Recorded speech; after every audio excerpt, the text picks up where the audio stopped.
सर्वधिष्ठां धात्री नमः। सर्वधिष्ठां धात्रे नमः। ओम जगदाधार सर्वधिष्ठां धात्री नमः। सर्वधिष्ठां धात्रे नमः। ओम जगदाधार सर्वधिष्ठां धात्री नमः। सर्वधिष्ठां धात्रे नमः। सच्चिदानंद भगवान की सत्य सनातन धर्म की सतगुरुदेव भगवान की जय।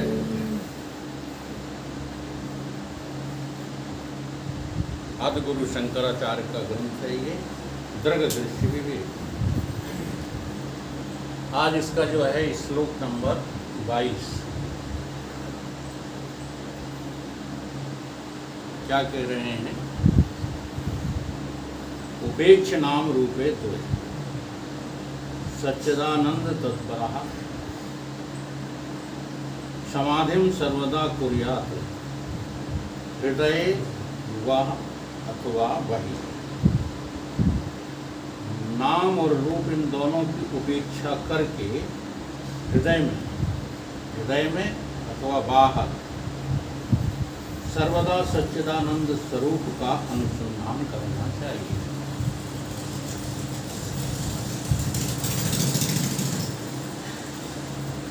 श्लोक ये लक्ष्य करा रहा है कि नाम और रूप हैं वो उपेक्षा करने योग्य हैं। इनकी उपेक्षा कर दो। इनकी उपेक्षा किए बिना आपकी समाधि बनेगी नहीं। चाहे वो समाधि योग की हो, चाहे वो समाधि जो है कर्म की हो, चाहे भक्ति की हो या वेदांत की हो, सभी में नाम रूप की तो आपको उपेक्षा करनी ही पड़ेगी। नाम रूप की उपेक्षा करने का तात्पर्य क्या है? जहाँ तक किसी का नाम है वो परमात्मा या आत्मा नहीं हो सकता। जहाँ तक कोई दिख रहा है, जो दिखे सो सकल नासी, वो परम तत्व आत्म तत्व नहीं हो सकता। इसलिए नाम रूप की तो उपेक्षा ही करनी। जगत की प्रतीति का आग्रह है भोगी को रहता है। संसारी आदमी क्या चाहता है कि जगत के जितने भी पदार्थ हैं जो प्रतीत हो रहे हैं उन्हीं से मुझे सुख मिले।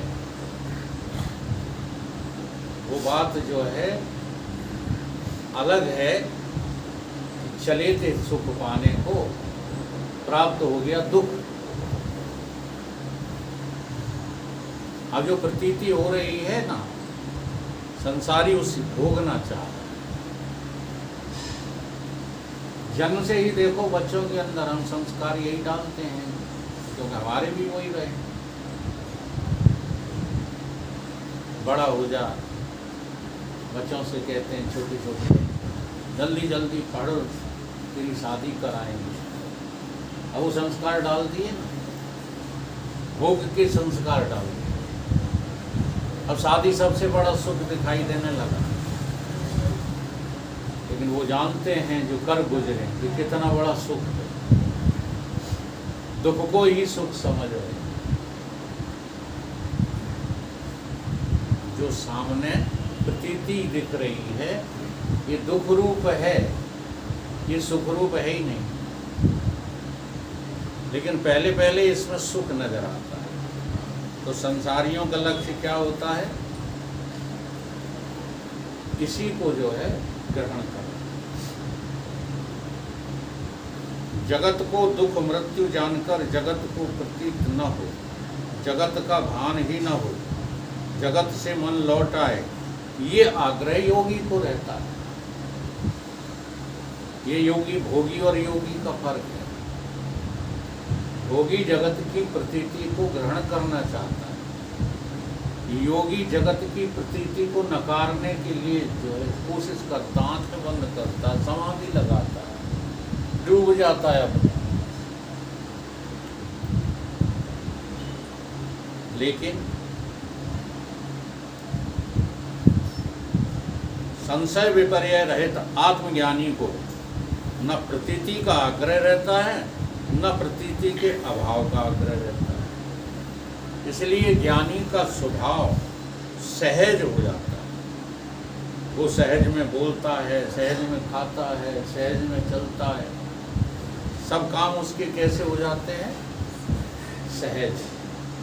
इसको कबीर बाबा ने लिखा है, साधु सहज समाधि भली। अब वो कैसे होगी? वो कैसे होगी? इस तीनों शरीरों के अभिमान के गल जाने पर।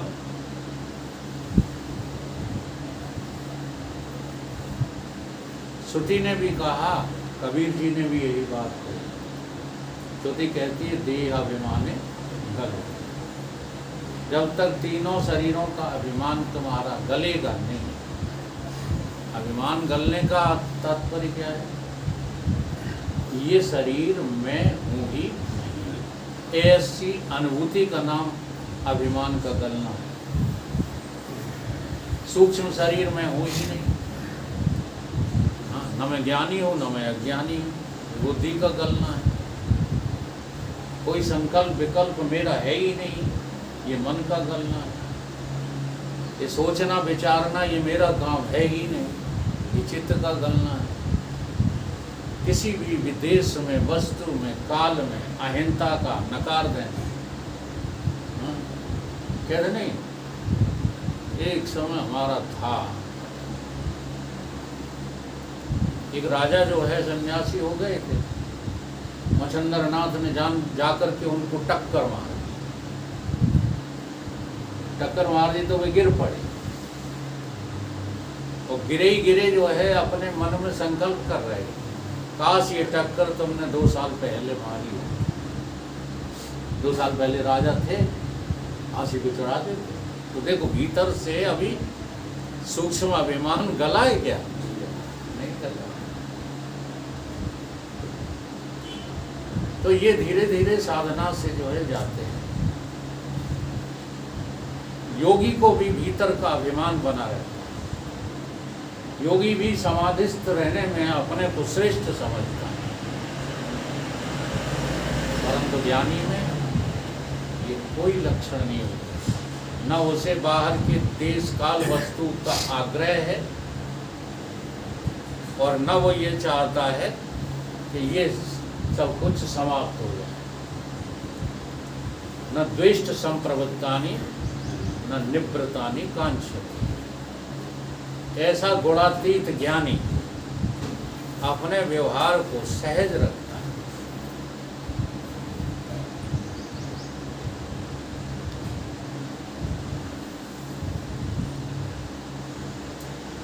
ध्यान वालों में देखा गया है, आम लोगों में बहुत फर्क होता है। समाधि वालों में और आम लोगों में भिन्नता होती है कि नहीं? आम आदमी से तुम समाधि वाले को श्रेष्ठ मानते हो, हर जगह देखा है। जो आदमी तुम्हारे सामने खाना छोड़ दे, पीना छोड़ दे, ठीक है, व्यवहार छोड़ दे, कुछ ना करे, वो तुम उसको अपने से श्रेष्ठ मानते हो। अच्छा, क्या है बागेश्वर में बता दो। कौन सा त्याग कर दिया है? चलो हम तो अब एक ऐसे साधु का नाम लेते हैं जो आज पूजनीय है, वास्तव में जो हैं भी अच्छे, लेकिन किस कारण से तुम क्यों पूजते हो? तुम्हारी वासना क्या है?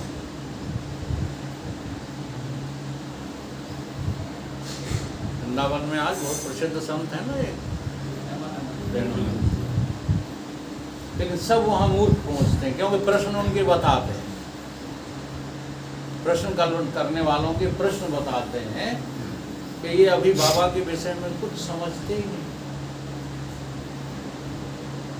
भाई थोड़ा सा तुमसे अलग हो जाए, कपड़ों में अलग हो जाए, त्याग में अलग हो जाए, समाधि में बैठा रहे दिन रात। जैसे बाबा एक बात बार बार कहते हैं, लेकिन मुझे तो इसमें अभिमान झलकता है। अब किडनी जो है वो शरीर का अंग है कि तुम्हारा अंग है? हमें तो सबकी दुनिया में किडनी फैले ही दिखाई दे रही। बाबा जी बार बार कहते हैं कि मेरी दोनों किडनी फैल हैं और मैं नाम के बल पर चल रहा हूँ। ये बात गलत नहीं बोलते हैं? गलत बोलते हो। नहीं, नाम का बल तो है, उनकी इस बात से हम इनकार नहीं करते। नाम लेत भव सिंधु सुख, लेकिन किडनियां नाम के बल पर चल रही है, बात गलत है। ऐसा कोई शख्स नहीं है जिसकी किडनी फेल ना हो। हम एक जो है वैद्य के पास गए थे, तो उन्होंने मुझे दवा पिलाई डायबिटीज की और एक उपदेश दिया उन्होंने कहा डायबिटीज का बढ़ना रोग थोड़ा ही है, ब्लड प्रेशर का बढ़ना रोग थोड़ा ही है। जब तक तुमने इसका मेजरमेंट नहीं किया था बीपी का, तब तक कोई परवाह रही? जवानी में तुम्हारा कई बार 180 हुआ, 200 हुआ, तुम्हें कोई परवाह रही? कसरत करते थे, पहलवान को जो है कसरत करके आए, नाप लेना बीपी 180 निकलेगा, अब कोई परवाह नहीं की। अब तुम्हारा बढ़ने लगा है तो तुम्हें जो है खतरा हो गया, क्योंकि अपने पे भरोसा नहीं रहा। तो उनका कहने का मतलब शरीर में बीपी हो, डायबिटीज हो या हीमोग्लोबिन हो, बढ़ना खतरनाक नहीं है, डाउन होना खतरनाक। जब आपका बीपी डाउन हो जाएगा आप मृत्यु को प्राप्त हो जाएंगे। जब आपकी डायबिटीज 40 से नीचे चली जाएगी आपकी मृत्यु हो जाएगी। मृत आदमी की देखो सब डाउन हो जाता है, मरने से पहले मरने वाला हो तो सब के सब जो है ये डाउन हो जाते हैं। तो खतरा किससे? डाउन से, बड़े हुए से जो है खतरा है तो, लेकिन कम है। तो यहाँ पर आशय क्या है?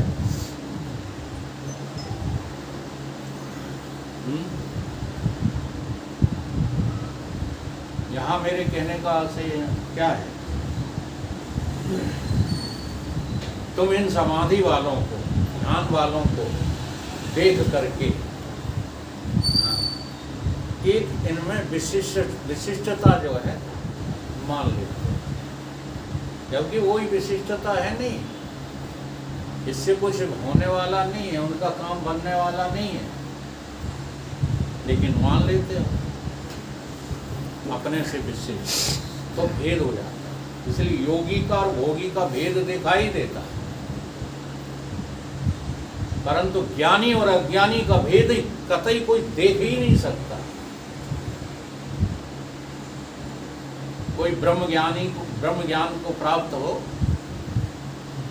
और वो जो है तुम्हारी तरह कपड़े पहने हो, तुम्हारी तरह रोटी खाता है, तुम्हारी तरह चलता फिरता है, तुम्हारी तरह रहता है, कोई भेद कर ले, करके दिखा दे,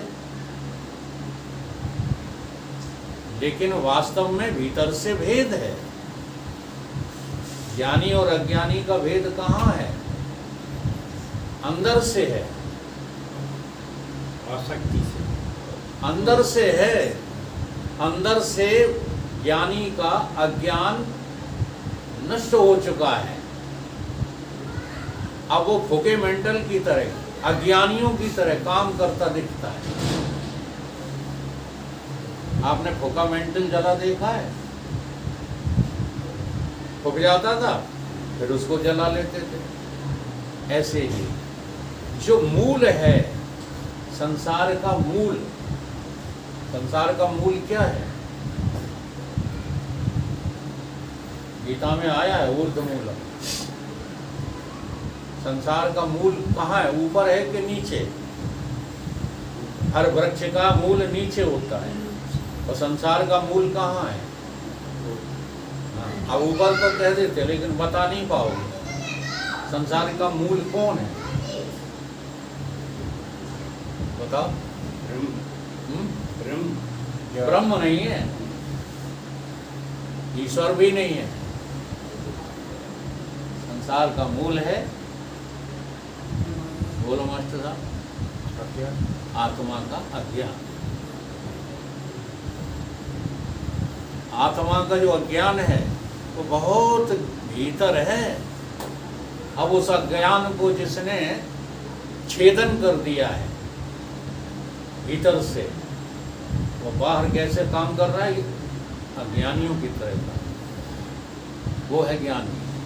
तो यहाँ पर ये जो है शंकराचार्य जी ये सिखा रहे हैं कि ज्ञानी और अज्ञानी का भेद कोई बाहर से नहीं कर सकता, क्योंकि ज्ञानी की गति तो ज्ञानी ही जान सकता है, अज्ञानी जान ही नहीं सकता।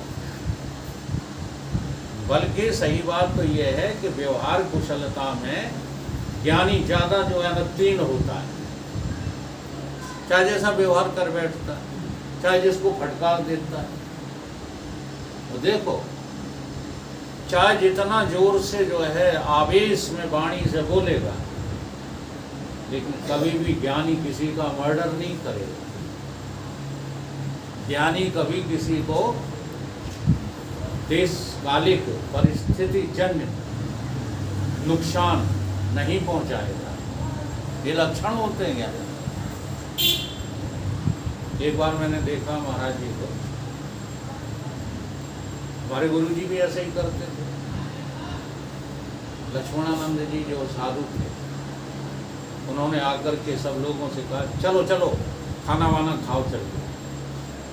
तो सब भीड़ के सामने महाराज जी ने उन्हें इतनी बुरी तरह फटकारा, शर्म नहीं आती? तुमको साधु बने कितने वर्ष हो गए, बोलने की तुमको तमीज नहीं है।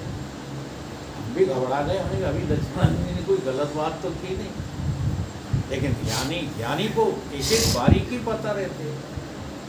कि तुम अभी क्या कह रहे थे? रोटी वोटी खाओ चलो।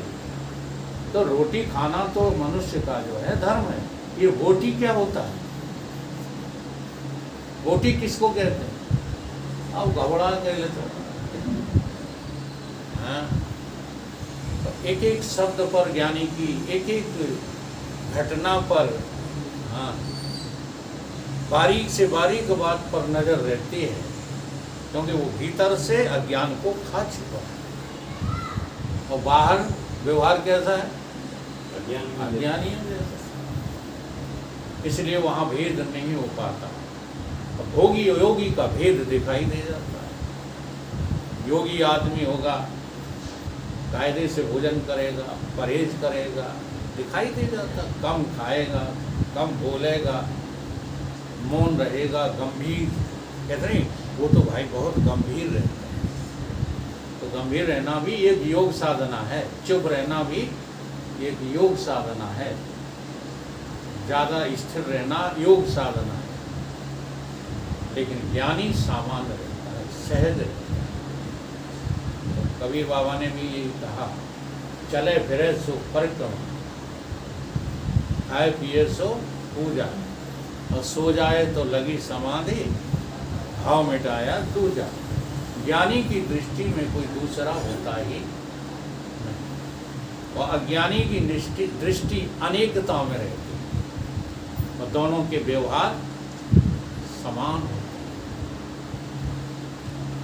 हैं। इसलिए योग से भी, भक्ति से भी, कर्म से भी श्रेष्ठ क्या है? आत्मा का ज्ञान। ज्ञान से ज्यादा पवित्र कोई वस्तु है ही।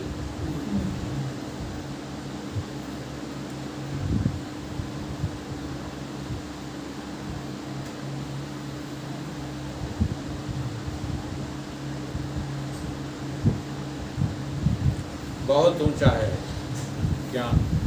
अंदाज लगाएंगे कि बोलता नहीं है, कोई लेना देना नहीं है, कामकाज नहीं, तुमको अपने से विशेष लगेगा योगी। दूसरे संसारी अत्याचारी भी तुमसे बुरे लगते हैं। आप दो लोगों को जो है श्रेष्ठता देते हो, दुष्टों को श्रेष्ठता देते हो। कोई दादा हो जाए तो उससे बच के रहोगे, तुम्हें लगता है कि हमसे श्रेष्ठ है। और इधर योगी को भी तुम श्रेष्ठता देते हो।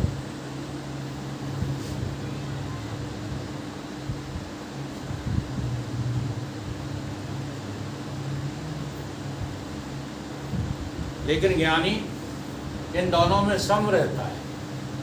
किसी दुष्ट से वो भय नहीं खाता और किसी योगी की वो नकल नहीं करता कि लोग बाग हमको पूजें, हम भी ऐसा योग करके दिखाएं तो लोग बाग हमारा पूजन करें। ये ज्ञानी में वासना नहीं रहती, वो तो दोनों में समान रहता है। वो दुष्टों से भी निर्भय होकर के बातचीत कर लेता है और योगियों से भी वो अपना व्यवहार निकाल लेता है।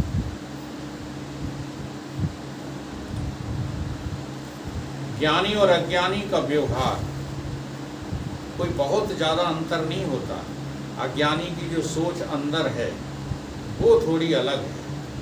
ज्ञानी के अंदर की सोच अज्ञानी से बिल्कुल पृथक है। अज्ञानी अपने लिए लगा रहता है, ज्ञानी को अपने से कोई प्रयोजन नहीं। ये कितना बड़ा फर्क है।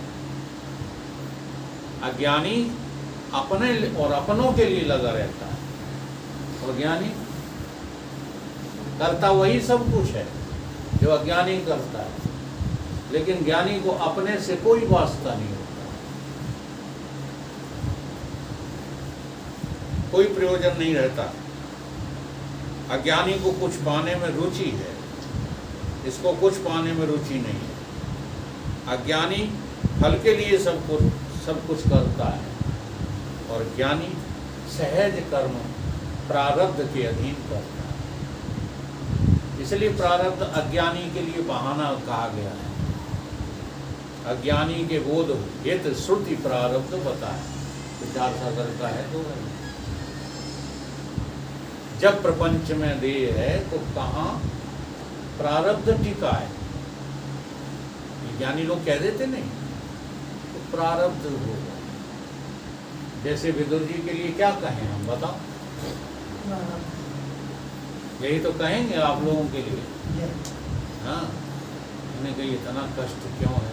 प्रारब्ध बसात हो। अज्ञानी के बोध हित श्रुति प्रारब्ध बताए, नहीं तो प्रारब्ध भी ज्ञानी का रहता नहीं है। जब शरीर ही नहीं रहता उसका तो प्रारब्ध कैसा? प्रारब्ध तो केवल शरीर के रहने तक ही है। और जहाँ अज्ञान कटा, अच्छा ये बताओ मुझे, किसी वृक्ष की जड़ काट दो तो वृक्ष में फल लगेंगे हैं?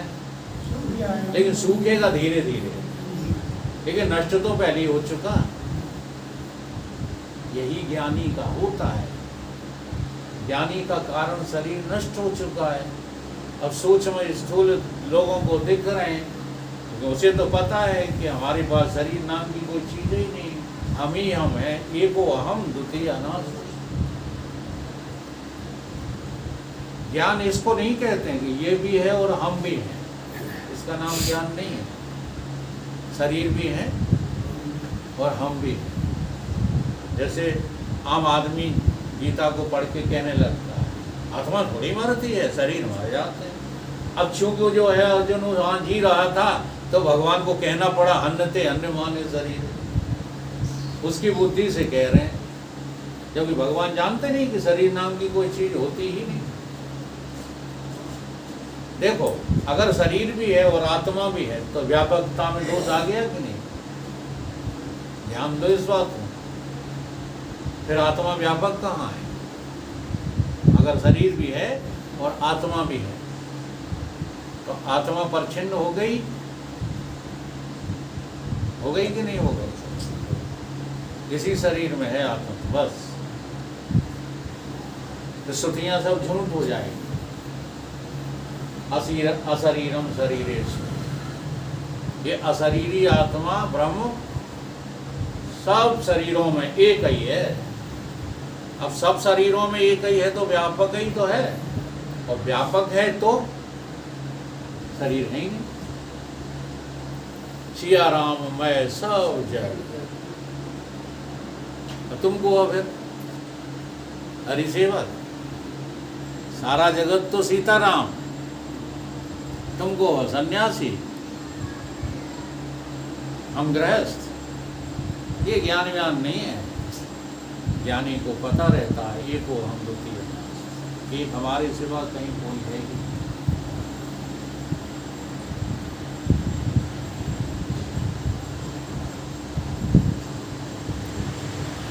अब उसका दूसरा जो है श्लोक का, समाधिम सर्वदा कुर्यात हृदय व अथवा बहि। बाहर देखो चाहे भीतर देखो,